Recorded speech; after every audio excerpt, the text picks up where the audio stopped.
MP अजब है, सबसे गजब है।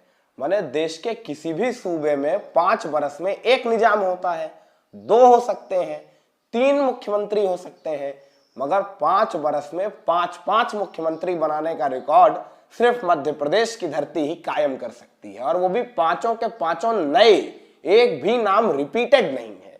तो आज हम आपको भारतीय लोकतंत्र के इस दिलचस्प 5 साल के इतिहास के 5वें मुख्यमंत्री और मध्य प्रदेश के सबसे हंसोड़, सबसे कॉमेडी मुख्यमंत्री के तौर पर जाने जाने वाले प्रकाश चंद्र सेठी की दिलचस्प रोमांचक कहानी सुनाने आए हैं, जिस कहानी को सुनने के बाद आप मध्य प्रदेश की सियासत के कई फलसफों से तो वाकिफ होंगे ही, साथ ही साथ हंसी ठिठोली का भी मौका मिल ही जाएगा। क्या है ना, 1972 से लेकर 75 तक मध्य प्रदेश में 3 बरस में फिल्मों की टिकटें जरा कम बिकती थी।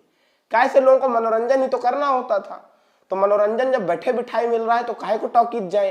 अखबार उठाया, मुख्यमंत्री जी की कोई खबर पढ़ी, कॉमेडी आ गई। कॉमेडी लगाते नहीं थे, बातचीत में नहीं कोई कॉमेडी करते थे ना, हरकतें कॉमेडी होती थी भाई साहब। ऐसी ऐसी खबरें सुनने को मिलती थी।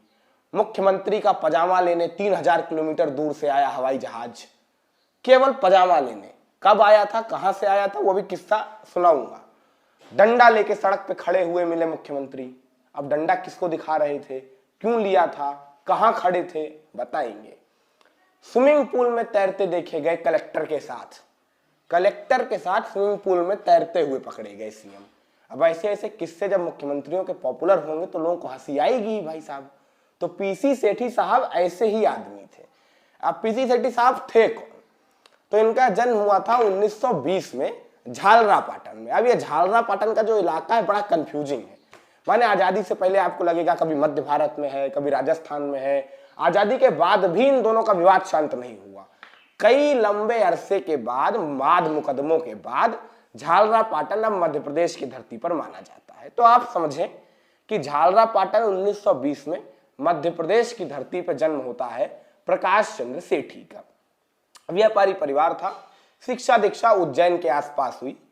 उज्जैन में माखनलाल चतुर्वेदी जी के नाम पर जो कॉलेज बना है वहीं से उच्च शिक्षा हुई, और फिर उज्जैनी से ही महाकाल का आशीर्वाद ले सियासी शंखनाद किया।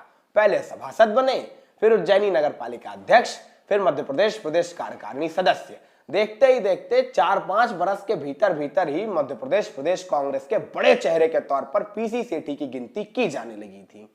मगर अभी पीसी सेठी की जिंदगी में वो सियासी उछाल नहीं आया था जिसकी पीसी को दरकार थी। दरअसल अभी किसी की मौत नहीं हुई थी ना। उज्जैन से आने वाले नेताओं का इतिहास खंगालेंगे तो मौत सबसे इंपॉर्टेंट फैक्टर के तौर पर नजर आएगी। एक तो उज्जैनी का मौत से वैसा ही दिलचस्प नाता है। महाकाल का दर, हर कोई मौत का भय लेकर ही उस दर पे जाता है। और उज्जैनी सियासी फिजाओं में भी मौत ऑक्सीजन की तरह है। माने मौत अशुभ का नाम नहीं है, शुभ का संकेत है आने वाली सियासी पीढ़ी के लिए। उज्जैन से निकलने वाले हर बड़े नेता की कुंडली खंगालेंगे, एक मौत ही होती है जो उसके सियासी भविष्य के लिए नए सूरज की तरह रोशनी की किरण लेके आती है। और पीसी सेठी की जिंदगी में भी वो मौत की ऑक्सीजन अब मिलने वाली थी। चूंकि उज्जैन के सबसे दिग्गज कांग्रेसी चेहरे, राज्यसभा सदस्य, मध्य प्रदेश प्रदेश कांग्रेस से लेके दिल्ली के केंद्रीय नेतृत्व तक अपनी शिष्टता से डंका बजाने वाले त्र्यंबक मधुकर पुस्तके साहब का निधन हो गया था। राज्यसभा सदस्य थे, तो निधन के बाद एक राज्यसभा की सीट रिक्त हुई। अब इस रिक्त राज्यसभा की सीट के सहारे पीसी सेठी देखते जाइए कैसे ऊपर से ऊपर चढ़ते जाते हैं। एक राज्यसभा की सीट रिक्त थी।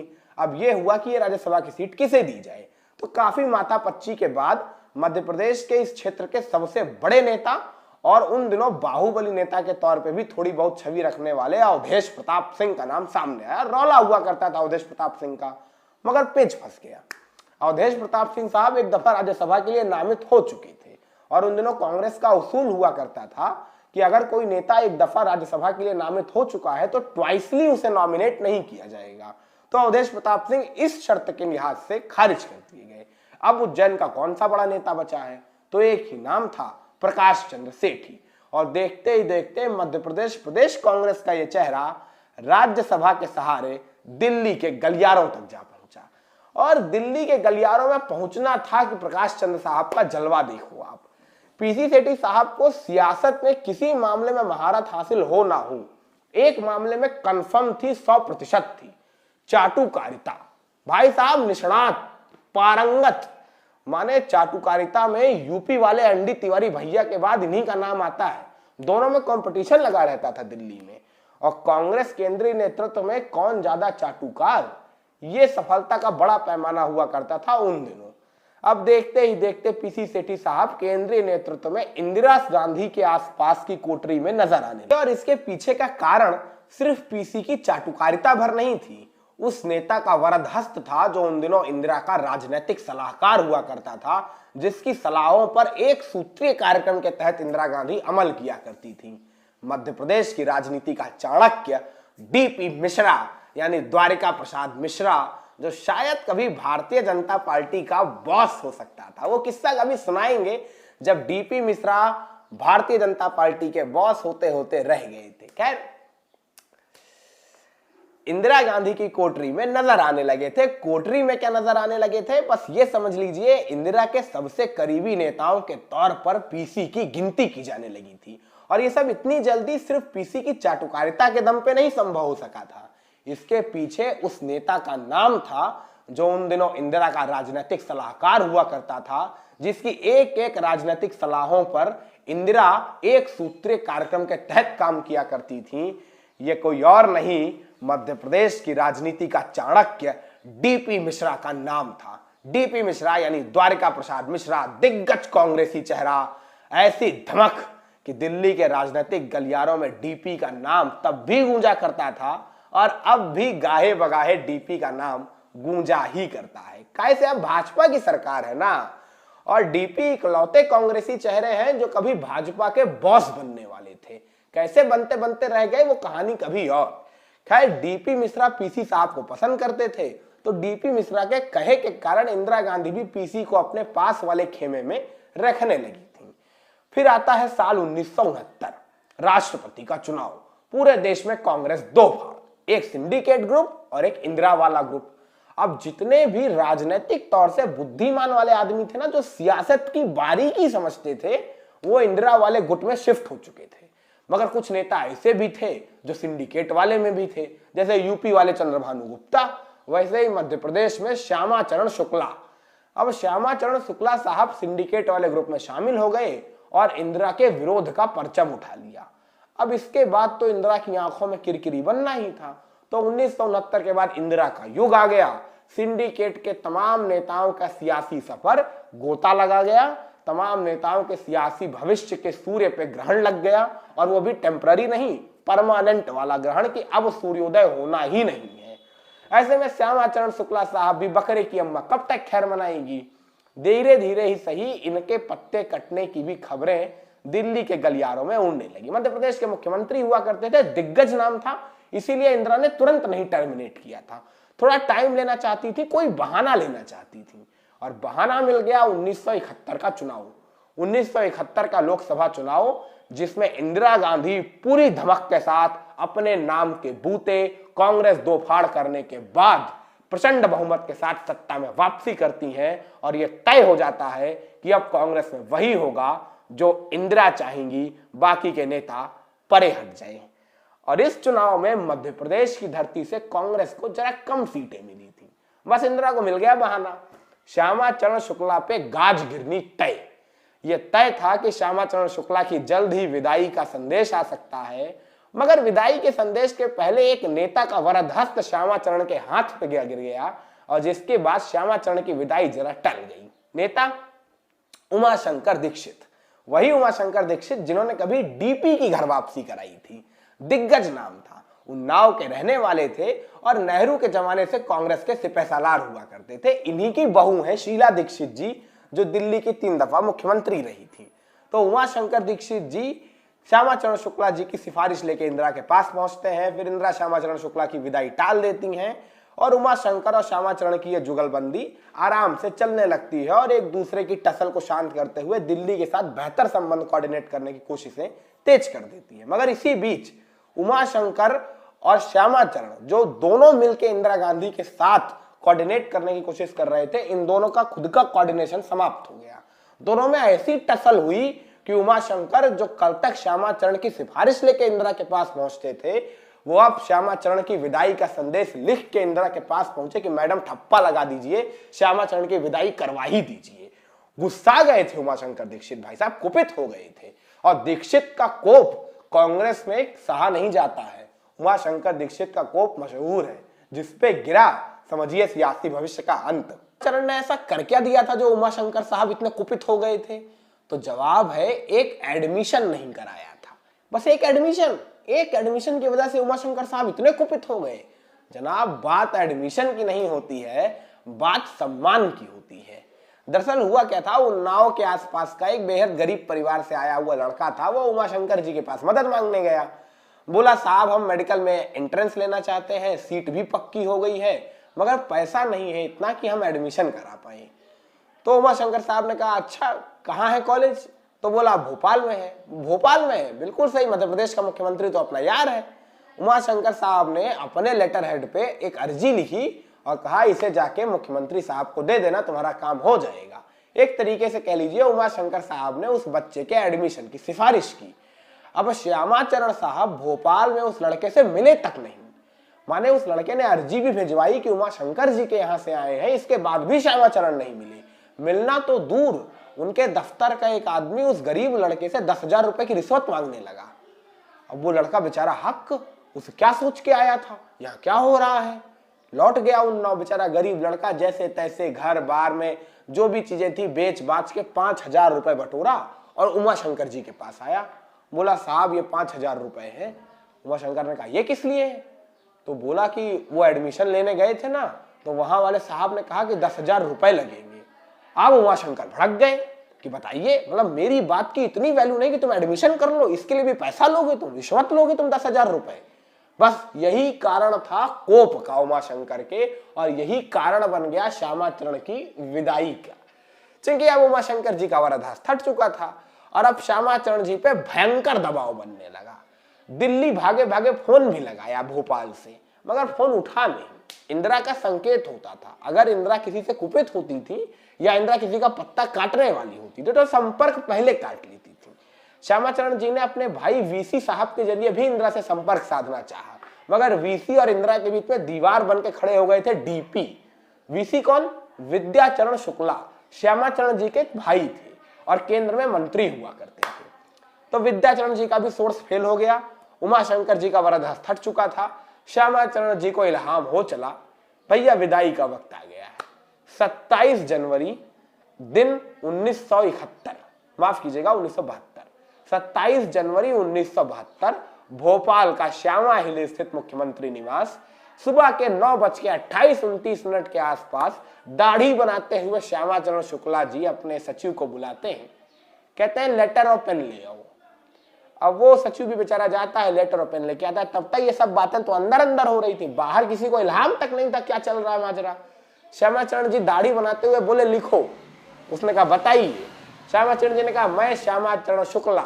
उसने लेटर पे लिखा, मैं श्यामाचरण शुक्ला मध्य प्रदेश का मुख्यमंत्री अपने कार्यभार से इस्तीफा देता हूँ। कलम रुक गई बेचारे की, इस्तीफा देता हूँ? क्यों भैया, क्या हो गया? श्यामाचरण जी ने कहा, बस लिखो। बेचारे ने सोचा ज्यादा तूक तड़ाक करनी उचित नहीं है, लिख दिया और ये पत्र भेज दिया गया दिल्ली। 24 घंटे के भीतर मध्य प्रदेश के कोने कतरे के कस्बों में बसे हुए विधायक तक पुलिस के वायरलेस से संदेश भिजवा दिया गया, मुख्यमंत्री ने इस्तीफा दिया, चलो दिल्ली। विधायक अलग सकते में, मुख्यमंत्री ने इस्तीफा दिया तो भोपाल चलना चाहिए, दिल्ली काहे बुलाया जा रहा है? दरअसल जब मामला केंद्र अपनी कसौटी पे कसने लगता है ना, तो राजधानियां प्रदेश की नहीं देश की बन जाती हैं। 24 घंटे के भीतर भीतर विधायकों की बैठक तय हुई। 28 जनवरी सुबह 10:30 बजे नई दिल्ली, 1 सफदरजंग रोड, इंदिरा गांधी का आवास। मध्य प्रदेश के विधायकों का रेला पहुंच रहा है। अच्छा, विधायक तो विधायक, लेट होना आदत है, चाहे सदन हो या इंदिरा का आवास। 10:30 बजे की मीटिंग शुरू हुई, 12:30 बजे तक विधायक ही नहीं आए हैं। 12:30 बजे के बाद इक्का दुक्का विधायक आना शुरू। द्वार पे डीपी खड़े थे द्वारपाल बन के, हर आते जाते विधायक को कान में फुसफुसा के बता रहे थे, नरसिंहगढ़ वाले विधायक नीति राज सिंह का ही नाम लीजिएगा, इन्हीं का नाम लिया जाएगा, सब लोग हाँ कर दीजिएगा। अच्छा, हर आने जाने वाले विधायकों के सामने डीपी का रौला हुआ करता था, क्योंकि डीपी इंदिरा के खास थे। तो डीपी अगर किसी के कान में फुसफुसा के कुछ कह रहे थे तो लोग समझ रहे थे ये इंदिरा वाणी गूंज रही है कान में, डीपी वाणी नहीं। सबको लगा इंदिरा की तरफ से डीपी सभा को संबोधित कर देंगे। सारे विधायक 1:30 बजे 1:30 पे, मीटिंग कब शुरू होनी थी? 10:30 बजे, 3 घंटे की देरी से आखिरकार एक सफदरजंग आवास में विराजमान हो गए। सोचे डीपी महोदय आएंगे, वही चिर परिचित कुछ बात बोलेंगे और नरसिंहगढ़ वाले विधायक का नाम ले लेंगे, सब लोग हाँ कर देंगे, ताली बजा देंगे। झटका तब लगा जब अचानक इंदिरा अवतरित हो गई। इंदिरा खुद मंच पे आई और जो नाम बोली, उस नाम को सुनने के बाद तो लगा कि ये तो झटका खा गया, 360 डिग्री मामला। डीपी कहाँ गए? क्योंकि डीपी तो नरसिंहगढ़ वाले नीतिराज सिंह का नाम बोल के आए थे। इंदिरा मंच पे आके कहने लगी कि आप लोगों का मुख्यमंत्री बनाकर मैं एक बेहद खास आदमी को आपके पास भेज रही हूँ, बहुत विश्वास पात्र है, मेरा आदमी ही समझिए, प्रकाश चंद्र सेठी, पीसी सेठी, उज्जैन वाले, जानते तो होंगे आप लोग, अब से वही होंगे आपके मुख्यमंत्री। सारे विधायक डीपी का मुंह ताक रहे थे। अच्छा, डीपी विधायकों का मुंह ताक रहे हैं, इधर इंदिरा का मुंह ताक रहे हैं। ये इंदिरा थी, सुनती सबकी थी, करती मन की थी। डीपी ने खूब समझाया था इंदिरा को, मगर इंदिरा ने वही किया जो इंदिरा के दिमाग ने कहा। गुरुओं उरुओं को ज्यादा भाव नहीं देती थी इंदिरा। डीपी अलग सदमे में, विधायक अलग सदमे में। इस चक्कर में एक ऐतिहासिक घटनाक्रम हो गया। जानते हैं क्या? भारत के पहले मुख्यमंत्री का चयन किया गया, जिस मुख्यमंत्री के चयन पर साथी विधायकों ने एक ताली तक ना बजाई। पिन ड्रॉप साइलेंस पसरा था एक सफदरजंग आवास पे। सारे विधायक एक दूसरे का मुंह ताकने में व्यस्त। भैया पीसी सेठी कहां से आधम के? ये तो 15 साल पहले छोड़ गए हैं एमपी, दिल्ली वाले आदमी है, भोपाल में क्या करेंगे? इन्हीं फुसफुसाहटों के बीच पीसी सेठी महोदय आए मंच पे, इंदिरा के बगल में खड़े हो गए। इंदिरा ने कहा स्वागत करिए अपने मुख्यमंत्री साहब का, ताली वाली बजाइए। भाई आप लोग तो बिल्कुल खामोश बैठ गए। सब लोग भाई ताली बजाए, आइए आइए सेठी साहब स्वागत है आपका।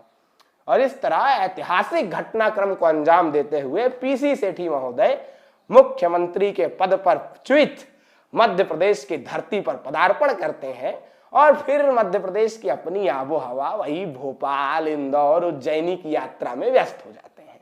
कैसे सियासत संभालना तो बाएं हाथ का खेल था।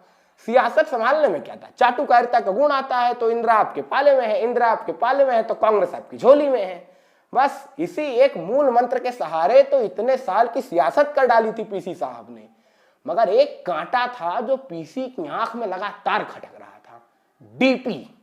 क्योंकि वो डीपी जो पीसी को इंदिरा के खेमे में ले गए थे, वो कैसे मुख्यमंत्री के नाम पे नीतिराज सिंह का नाम ले सकते हैं। पीसी को समझ में आ रहा था कि जो पीसी का गुरु बनने का दावा करता है वो गुरु के भेष में छलिया है।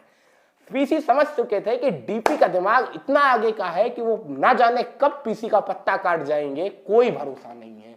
इसलिए अगर निष्कंटक राज कायम करना है तो अपने गुरु की बलि लेनी होगी। उसी दिन पीसी ने तय कर लिया था डीपी की बलि तय। अगर अब सवाल था कि डीपी की बलि ली कैसे जाए, किसी बकरी के बच्चे का नाम तो था नहीं डीपी। द्वारका प्रसाद मिश्रा यानी मध्य प्रदेश की राजनीति का चाणक्य। बलि लेना बड़ा दुष्कर कार्य है जनाब, लोहे के चने चबाना आसान हो सकता है, डीपी की बलि लेना बड़ा मुश्किल काम था। और पीसी को इसका इल्हाम भी जल्दी हो गया। दिल्ली से भोपाल न जाने कितने चक्कर लगा लिए पीसी ने, मगर कोई एक लूप होल भी नहीं थी जो डीपी को किनारे लगवा सके। ऐसे ही एक दफा नैराश्य के दौर में पीसी दिल्ली गए हुए थे कि अचानक नैराश्य में डूबी हुई आंखों को रोशनी की किरण नजर आई। इंदिरा के आवास में एक नए लड़के की आबो हवा कुछ बता रही थी, कुछ बयार थी जो आने वाले भविष्य का संकेत कर रही थी, कुछ झोंके थे जो न जाने कितने बड़े बड़े दरख्त उड़ा देने को बेताब नजर आ रहे थे।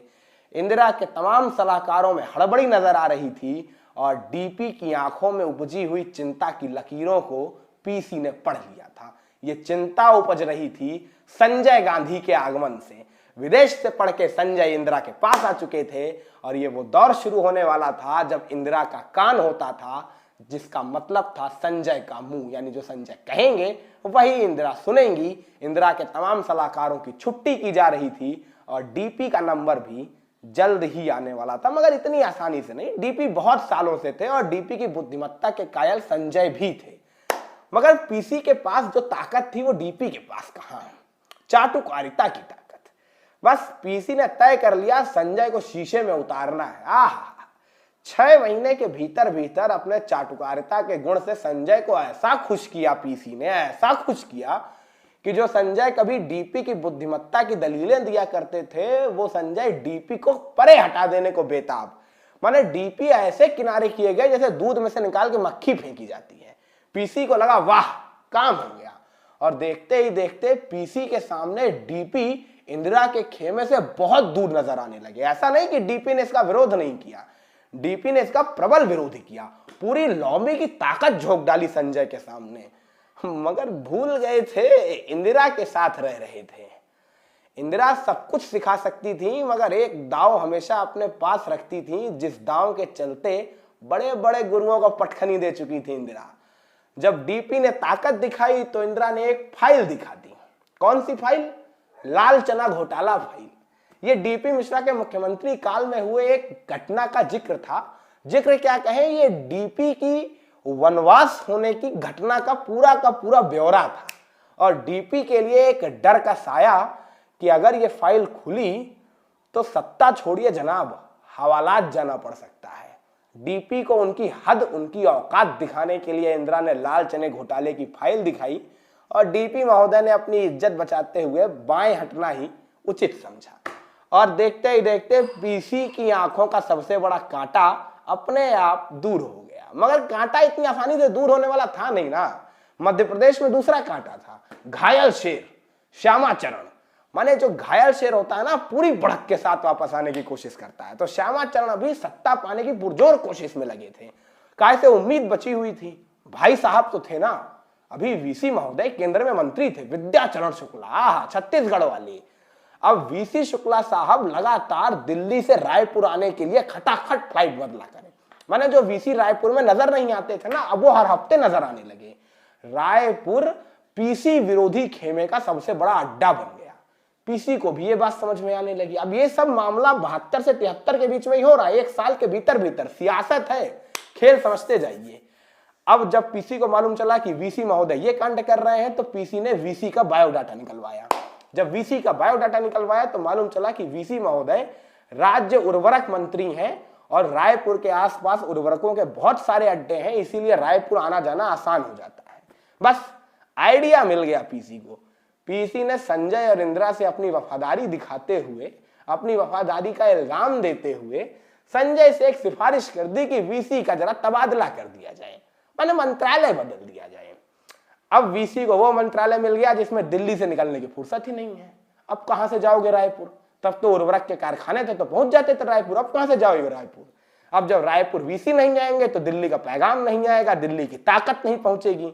दिल्ली की ताकत नहीं पहुंचेगी तो श्यामाचरण के पास ठेंगा नहीं नसीब होगा। और यहां से पीसी महोदय ने मध्य प्रदेश की धरती पर अपने निष्कंटक राज्य का शुभारंभ किया। क्योंकि वीसी भी चुप हो चुके थे, श्यामाचरण भी चुप हो चुके थे और डीपी का तो पत्ता ही कर चुका था। हर जगह बस पीसी ही पीसी। अब यहां से पीसी महोदय के कुछ कांड आरंभ होते हैं जो मैंने आपको शुरुआत में बताए थे। क्या हुआ, कांग्रेस नेता गुलाम नबी आजाद की शादी पड़ी। ये गुलाम नबी आजाद अभी G23 वाले बड़ा बवाल किए हुए हैं, इनकी तब शादी हो रही थी। जम्मू कश्मीर में शादी का आयोजन था, कांग्रेस के बड़े बड़े नेताओं को बुलाया गया था। तो भाई मध्य प्रदेश के मुख्यमंत्री को कैसे छोड़ा जाएगा, तो पीसी महोदय को भी बुलावा था। पीसी महोदय सुबह सुबह सरकारी हवाई जहाज से निकले, सोचे थे शाम तक चले आएंगे। शाम को गए तो गुलाम नबी आजाद साहब की मेहमान नवाजी, रात रुकने पे मजबूर हो गए। तय हो गया कि रात रुकेंगे। अब रात रुकने की तैयारी तो करके ही नहीं आए थे।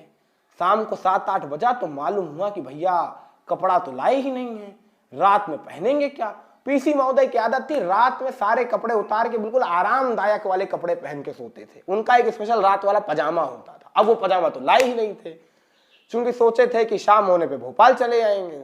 अब क्या करें, पीसी महोदय ने सरकारी हवाई जहाज को आदेश दिया, जाइए भोपाल, और अपने सचिव को बैठाया और सचिव से कहा कि मेरे आवास से वो नाइट वाला पजामा ले आओ ताकि रात में पहन के आराम से सो सकें। एक रात पजामे में सोने के लिए 3000 किलोमीटर दूर एक तरफ से, यानी अप एंड डाउन 6000 किलोमीटर का सरकारी हवाई जहाज उड़वा दिया था एक पजामा लाने के लिए। कमाल है भाई साहब। एक किस्सा तो ये था। एक वाकया अजीत जोगी साहब के साथ हो गया। अब आप कहेंगे अजीत जोगी छत्तीसगढ़ वाले, छत्तीसगढ़ के पहले मुख्यमंत्री अजीत जोगी। अब आप कहेंगे ये क्या माजरा है, अजीत जोगी कहां से टपक पड़े? टपक पड़े क्योंकि तब अजीत जोगी कलेक्टर हुआ करते थे, इंदौर के कलेक्टर है, और इंदौर में ही उन दिनों प्रवास पे थे पीसी सेठी साहब। अब पीसी सेठी साहब के शौक बड़े अजीब हुआ करते थे भाई साहब, शौक बड़े काम की चीज होती है ना, तो इनके भी बड़े काम की चीज थी कि इन्हें तैरना नहीं आता था, मगर स्विमिंग पूल में किसी के साथ घुसने में बड़ा मजा आता था। मैंने पानी में भीग जाए, बस तैरने में बड़ा डर लगे, अकेले स्विमिंग पूल में उतर ना पाई, मगर पानी में भीगने का बड़ा शौक रहता था। अब इस चक्कर में सुबह सुबह एक दिन 4 बजे अजीत जोगी कलेक्टर महोदय अपने कलेक्टर वाले बंगले में आराम फरमा रहे थे कि अचानक संतरी आया, बोला जोगी साहब, जोगी साहब। जोगी साहब नींद से जाके, क्या हुआ? संतरी ने कहा मंत्री जी आए। मंत्री जी आए? कहां से आ गए? कौन? बोले अरे पीसी सेठी साहब आए हैं। सेठी साहब सुबह के 4 बजे? भाई जोगी साहब भी ट्रैक सूट पहने भागे भागे दरवाजे पे गए, पीसी साहब गाड़ी में बैठे हुए थे। बोले आइए कलेक्टर साहब। जोगी साहब ने कहा बताइए सर। चलिए जरा स्विमिंग पूल चलिए। स्विमिंग पूल चलिए? तब भैया पीसी सेठी साहब ने बताया कि अकेले स्विमिंग पूल में जाने में डर लगता है, इसलिए चलिए हमारे साथ स्विमिंग पूल में तैरिए। अगले दिन के अखबारों में खबर छपी, कलेक्टर के साथ तैरते पकड़े गए मुख्यमंत्री। ऐसी ऐसी खबरें होंगी तो भाई साहब लोग अखबार रुचि से पढ़ने लगेंगे। तो ये मुख्यमंत्री जी का एक कारनामा तो बहुत ही गजब वाला कारनामा है। माने वो कारनामा तो मैं भूल ही गया था अभी बताने को, लेकिन वो कारनामा पीसी सेठी साहब की पहचान है। वो मुख्यमंत्री जो डकैतों पर एयरफोर्स का हमला करवा रहा था। जब पीसी सेठी साहब मध्य प्रदेश मुख्यमंत्री बन के आए थे ना, चंबल के डकैतों का जलवा था, तभी तो इतनी फिल्में बनती थी 70 के दशक में डकैतों पे। माने हर गली गली नुक्कड़ नुक्कड़ डकैतों के गिरोह के इतने कारनामे हुआ करते थे कि 500-500 हजार पुलिस फोर्स ऐसे नदारद नजर आती थी बीहड़ में कि कहां जाएं कहां रुकें, क्योंकि हर जगह डकैतों की गैंग, कई हत्याकांड, लूट, डकैती, रोज खबरें। डकैतों को काबू में कैसे किया जाए समझ में ही नहीं आ रहा था किसी को। पीसी भी परेशान हो गए, आए दिन की झिक यार। अभी पढ़ा खबर, ये 10 लोगों की डकैती, वहां पढ़ा पूरा गांव लूट लिया, वहां पढ़ा 20 लोगों को मार दिया। रोज रोज की झिकझिक से तंग आके एक दिन पीसी पहुंच गए रक्षा मंत्रालय, साउथ ब्लॉक दिल्ली। और रक्षा मंत्रालय में जाके रक्षा मंत्रालय के बाबुओं से बोले ऐसा करिए एयरफोर्स का हमला करवा दीजिए। सब कहे एयरफोर्स का हमला? कहां भाई, पाकिस्तान अटैक कर दिया, क्या हुआ? बोले चंबल के बीहड़ में बम बरसवा दीजिए। बाबू सन्न हो गए, चंबल के बीहड़ में बम, माने एयरफोर्स से हमला? क्यों भाई? अपने लेटर हेड पे प्रस्ताव लिख के भेजा पीसी सेठी साहब ने, बोला चंबल के बीहड़ों में एयरफोर्स से बम बरसवा दीजिए, टंटाइज खत्म। माने एक बार में सारा झंझट खत्म, जितने डकैतों गिरोह सब खत्म हो जाए। उठा के बीहड़ में एयरफोर्स से इतने बम बरसवाइए, सारे डकैत खत्म, मामला एक दिन में खत्म। सारे बाबू बैठ के पीसी सेठी साहब का चेहरा देख रहे थे, क्या भैया कहां से विकल्प खोज के लाए हैं। पीसी साहब बड़े सीरियस मूड में थे। यहां से बात नहीं बनी तो पहुंच गए बाबू जगजीवन राम के पास, रक्षा मंत्री, डिफेंस मिनिस्टर। अच्छा, डिफेंस मिनिस्टर भी पहले तो आनाकानी कर रहे थे, फिर कान में पता नहीं क्या फुसफुसाया, परमिशन भी ले आए। बाबू जगजीवन राम डिफेंस मिनिस्टर की परमिशन मिल गई। अगले दिन के अखबारों में खबर छप गई कि डकैतों पे होने वाली है एयरफोर्स की बम वर्षा। वायुसेना तैयारी करने लगी, लगातार बड़े बड़े बम वर्षक जहाज चंबल के बीहड़ों की रेकी करने लगे, कहां बम बरसाना है। अच्छा, इधर सारे डकैतों में अफरा तफरी का माहौल। भाई पुलिस आएगी, मुठभेड़ होगी, थोड़ी बहुत गाड़ियां चलेंगी, ये तो चलता था। वायुसेना आके बम बरसा देगी, ये तो किसी डकैत ने सपने में नहीं सोचा था। भगदड़ का आलम हो गया। वो डकैत जो सालों साल पुलिस को परेशान किया करते थे, आत्मसमर्पण की राह खोजने लगे, कहां से पाए कहां से करने। वो तो उन दिनों जयप्रकाश नारायण का डकैतों का आत्मसमर्पण कराने का आंदोलन चल रहा था। सब जेपी के पास भागने लगे। जेपी अलग भौचक, माने अब तक तो समझाने से एक डकैत नहीं आता था, अचानक पूरे भीड़ की भीड़ आ रही है डकैतों की। 24 घंटे के अंदर अंदर 100 डकैत, और एक हफ्ते के अंदर अंदर 450 डकैतों ने आत्मसमर्पण किया। 450 डकैतों ने आत्मसमर्पण कर दिया इसी खबर के डर के मारे। न जाने कब वायुसेना का जहाज आए और बम बरसा दे, पूरा बिहार तबाह, हम तो जाएंगे काम से। अब ये पीसी का दिमाग कहिए या पीसी की चाल, बाद में मालूम चला था कि ये सारी खबरें ना केवल हवा हवा थी, जानबूझ के अखबार में लीक कराई गई थी। पीसी का दिमाग था कि डकैतों में जरा डर पैदा हो जाए, और डर पैदा हो गया था। 450 डकैत अगर आत्मसमर्पण कर रहे थे तो मतलब दम तो था आईडीए में। ये पीसी का दिमाग था। खैर इसी बीच मामला जरा गड़बड़ होने लगा। क्या हुआ कि 75 में इमरजेंसी लगी। इमरजेंसी के समय संजय गांधी को फिल्मों पे, गानों पे प्रतिबंध लगाने के लिए एक तगड़ा वाला दूरसंचार मंत्री चाहिए था। आई के गुजराल महोदय दूरसंचार मंत्री थे। गुजराल साहब ने संजय की एक न मानी। गुजराल और संजय का किस्सा कभी अगले वीडियो में बताऊंगा। अब जब गुजराल महोदय ने संजय की एक न मानी तो संजय को चाहिए था कोई एक ऐसा आदमी जो संजय की जी हुजूरी करे और फिल्मों और गानों पे कस के नकेल कसे। तो वीसी शुक्ला महोदय आगे आ गए छाती पीटते, बोले मुझे बनाइए मंत्री, ऐसी नकेल कसूंगा कि पूछिए मत। संजय ने वीसी शुक्ला को दे दिया, वही श्यामाचरण वाले भाई वीसी साहब। और वीसी साहब ने इमरजेंसी में भाई साहब फिल्मों पे ऐसी नकेल कसी कि जितने भी बड़े बड़े फिल्मकारों के किस्से आप देख लीजिए, चाहे किशोर कुमार पे प्रतिबंध लगा, देवानंद पे प्रतिबंध लगा, एक एक फिल्मों की एक एक सीन काटी जा रही थी। मैंने शोले फिल्म से लेकर न जाने कितनी फिल्मों की कहानियां बदल डाली। पूरा बॉलीवुड थर्राता था भैया वीसी महोदय दूरसंचार मंत्री हट जाए तो सही से फिल्म रिलीज हो जाए। लेकिन संजय के मन माफिक काम कर रहे थे तो संजय खुश। 6 महीने के भीतर भीतर संजय को वीसी ने ऐसा शीशे में उतार दिया कि वो संजय जो अब तक पीसी की हर बात माना करते थे, उनकी आंखों में पीसी खटकने लगे। जिस गुण के सहारे पीसी ने सत्ता हासिल की थी, उसी गुण के सहारे पीसी को अब सत्ता से बेदखल किया जा रहा था। ऐसा नहीं है पीसी ने कोशिश नहीं की, संजय की हर बात मानते थे। इमरजेंसी के दौर में पीसी का किस्सा मशहूर है। जब मुख्यमंत्री आवास पे बैठते थे तो सुबह 8 बजे के करीब अपने सचिव को बुलाते थे। बोलते थे आज नाश्ते में क्या है भाई। ये कोडवर्ड होता था। ये बताना होता था कि पिछले 24 घंटे में मध्य प्रदेश में कितनी नसबंदियां की गई, कितने विपक्षी पार्टी वालों को गिरफ्तार किया गया। इसका आंकड़ा होता था नाश्ता। तो पीसी महोदय ने भी खूब काम किया था, मगर वीसी महोदय जरा आगे हो गए और 75 आते आते इमरजेंसी के टाइम के दौरान ही दिल्ली से हुक्म आ गया कि पीसी महोदय भोपाल छोड़िए और दिल्ली रवानगी लीजिए। और 3 बरस का ये मुख्यमंत्री इसी तरह से दिल्ली रवाना हो जाता है। फिर ऐसा नहीं था कि दिल्ली में कोई काम नहीं मिला, क्योंकि चाटुकार तो थे ही भाई साहब, आराम से चाटुकारिता करने में महारत हासिल थी। तो ये नहीं था कि मध्य प्रदेश के मुख्यमंत्री पद से हट गए तो सियासी सफर खत्म हो गया। अरे नहीं, केंद्र में मंत्री बने। 1977 में आपातकाल के हटने के बाद संजय गांधी के साथ संघर्ष में भी महत्वपूर्ण भूमिका निभाते हैं पीसी। कमलनाथ के साथ मिलकर मध्य प्रदेश में कांग्रेस के प्रचार कार्य को रफ्तार देते हैं। 1980 के लोकसभा चुनाव के पहले इनका यानी इंदिरा कांग्रेस का भी दामन थाम लेते हैं और 1980 के लोकसभा चुनाव में कांग्रेस अच्छी खासी सीटें मध्य प्रदेश से जीतने में सफल होती हैं। और इसके पीछे कमलनाथ के साथ साथ पीसी का भी हाथ माना जाता है। फिर 1980 के लोकसभा चुनाव के नतीजे आने के बाद जब इंदिरा गांधी की सरकार में वापसी हो जाती है, पूरी धमक के साथ इंदिरा एक दफा फिर बहुमत के साथ दिल्ली में दाखिल होती हैं, तो पीसी को उनकी वफादारी का इनाम मिलता है और पीसी को काबीना मंत्री बनाया जाता है। एक दफा फिर केंद्रीय मंत्रियों में पीसी की धमक सुनाई देती है। मगर 1980 में संजय गांधी की असामयिक मौत, फिर 1984 में इंदिरा गांधी की हत्या, इन 4 बरस के भीतर भीतर इन 2 मौतों ने पीसी के सियासी सफर पर लगाम लगा दी थी।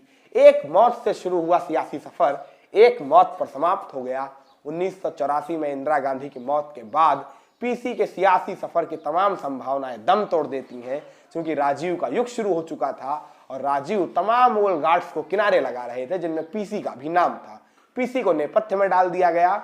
मगर 5 बरस के बाद 1989 में जब राजीव को एक दफा फिर ओल्ड गार्ड्स की सुध आई, तो उन सुध आने वाले नेताओं में पीसी का भी नाम शुमार था। 1989 के लोकसभा चुनाव में पीसी को एक दफा फिर इंदौर लोकसभा सीट से टिकट दिया गया। पीसी एक दफा फिर सियासी सफर शुरू कर रहे थे। हालांकि राह बड़ी मुश्किल थी, क्योंकि अब उम्र हो चली थी, वैसा जलवा नहीं था, वो सियासतदार नहीं बचे थे, वो सियासत नहीं थी। पूरी सियासत लाल कृष्ण आडवाणी की राम रथ यात्रा के सहारे 180 डिग्री घूम चुकी थी। मध्य प्रदेश भारतीय जनता पार्टी का गढ़ था और मध्य प्रदेश की धरती पे भारतीय जनता पार्टी की पूर्व लोकसभा स्पीकर सुमित्रा महाजन ने 1989 के लोकसभा चुनाव में, यानी पीसी के अंतिम लोकसभा चुनाव में, पीसी को धूल चटा दी थी। और 1989 का ये लोकसभा चुनाव पर्दा गिरने जैसा था पूरे के पूरे उस सियासी रंगमंच का जो पीसी ने 40 बरस तक इस देश के सियासी पटल पर किया था। पीसी का सियासी सफर 1989 में समाप्त होता है। जिंदगानी इसके 7 बरस बाद समाप्त होती है। पीसी की जिंदगी 1996 में 3 निरंतर हार्ट अटैक्स के बाद समाप्त हो जाती है। कैसी लगी आपको पीसी की ये कहानी? अगर अच्छी लगी हो तो लाइक करना मत भूलिएगा, चैनल को सब्सक्राइब